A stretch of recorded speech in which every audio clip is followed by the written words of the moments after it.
بسم الله الرحمن الرحيم إن الحمد لله نحمده ونستعينه ونستغفره ونؤمن به ونتوكل عليه ونعوذ بالله من شرور أنفسنا ومن سيئات أعمالنا من يهده الله فلا مضل له ومن يضلل فلا هادي له ونشهد أن لا إله إلا الله وحده لا شريك له ونشهد أن محمدا عبده ورسوله أما بعد فإن خير الحديث كتاب الله وخير الهدي هدي محمد صلى الله عليه وسلم وشر الأمور محدثاتها وكل محدثة بدعة وكل بدعة ضلالة وكل ضلالة في النار.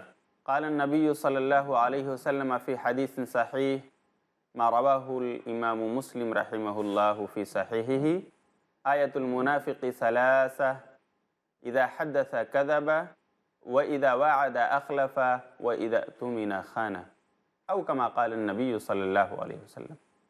اللهم أرنا الحق حقا وارزقنا اتباعه وأرنا الباطل باطلا وارزقنا اجتنابه. معزز ناظرین کرام، اس سیریز میں آج ہم پھر آپ کا استقبال کرتے ہیں. السلام علیکم ورحمۃ اللہ وبرکاتہ. پیارے ناظرین، آج ہم آپ کو بتائیں گے کہ جھوٹ بولنا بھی گناہ کبیرہ ہے. پیارے ناظرین، آج کے ایپیسوڈ میں آپ کو بتاؤں گا کہ جھوٹ بولنا بھی ایک بڑا گناہ ہے.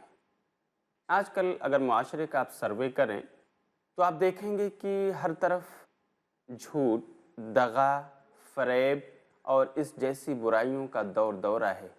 آدمی کہلانے کو مسلم اور مومن ہے، لیکن اس کی تجارت میں فریب ہے. کہنے کو اس کا نام عبداللہ اور عبد الرحمن ہے، لیکن اس کے معاملات جھوٹ پر ڈیپینڈ کرتے ہیں. اس کی تجارت و کاروبار اور اس کا سارا بزنس جھوٹ اور مکر و فریب پر ڈیپینڈ کرتا ہے. میرے دوستو، قرآن کریم کہتا ہے ادخلوا فی السلم کافہ، اے مسلمانوں، اے لوگو، تم پورے اسلام میں داخل ہو جاؤ. صرف یہ نہیں کہ اپنا نام عبداللہ اور عبد الرحمن رکھ لیا اور مسلمان، 5 وقت کی نمازیں پڑھ لی اور مسلمان، رمضان کے روزے رکھ لی اور مسلمان نہیں. جس طرح عبادات کے باب میں تم مسلمان اپنے آپ کو کہتے ہو، نمازیں پڑھتے ہو، روزہ رکھتے ہو، زکوٰۃ دیتے ہو، حج کرتے ہو، ایسے ہی تمہارے معاملات بھی خلق خدا کے ساتھ، اللہ نے جنہیں پیدا کیا ہے ان مخلوقات کے ساتھ تمہارے معاملات بھی درست ہونا چاہیے. تمہاری تجارت و کاروبار، تمہارا بزنس جھوٹ، دغا، فریب اور ان جیسی تمام بیماریوں سے پاک ہونا چاہیے. یہ مطلب ہے قرآن کی اس آیت ادخلوا فی السلم کافہ کا، کہ لوگوں پورے اسلام میں داخل ہو جاؤ. اپنی عبادات کو بھی صحیح طور سے اللہ ہی کے لیے ادا کرو. اخلاق اور معاملات کے باب میں تم اچھے ہو جاؤ، جیسا اسلام چاہتا ہے ویسا کرو. جھوٹ مت بولو. تجارت کرو لیکن سچائی کی بنیاد پر. بزنس کرو لیکن سچائی کی بنیاد پر. لوگوں سے میل جول رکھو لیکن سچائی کی بنیاد پر اور حق کی بنیاد پر. اس طرح سے اخلاق اور عبادات، معاملات، ہر باب میں تم اسلام کو اچھی طرح فالو کرنے والے بنو. میرے دوستو، جھوٹ ہر 5 آدمی میں سے ایک آپ کو اگر مبالغہ نہ ہو تو آپ کو جھوٹا ملے گا. بات میں جھوٹ. یہی وجہ ہے کہ نبی صلی اللہ علیہ وسلم نے ایک مشہور حدیث، جسے میں پچھلی ایپیسوڈ میں بھی سنا چکا ہوں، یہ روایت بخاری کی ہے.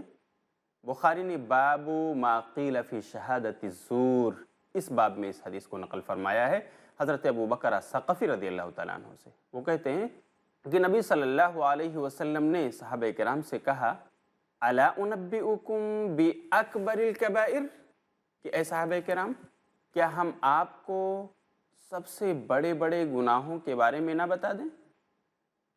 اللہ کے رسول نے یہ جملہ 3 بار دہرایا اور کہا الا انبئکم باکبر الکبائر، اے صحابہ کرام، کیا میں بڑے گناہوں کی بابت آپ کو نہ بتا دوں؟ کیا میں بڑے گناہوں کے بارے میں آپ کو نہ بتا دوں؟ صحابہ کرام نے کہا کیوں نہیں اللہ کے رسول؟ تو آپ نے فرمایا الاشراک باللہ، اللہ کے ساتھ شرک کرنا، وعقوق الوالدین، اور ماں باپ کی نافرمانی کرنا، یہ بڑے گناہ ہیں. اسی حدیث میں ہے کہ آگے اللہ کے رسول صلی اللہ علیہ وسلم نے فرمایا، اور باتوں کا تذکرہ کرتے ہوئے اسی حدیث میں ہے کہ نبی صلی اللہ علیہ وسلم ٹیک لگا کر بیٹھے ہوئے تھے اور آپ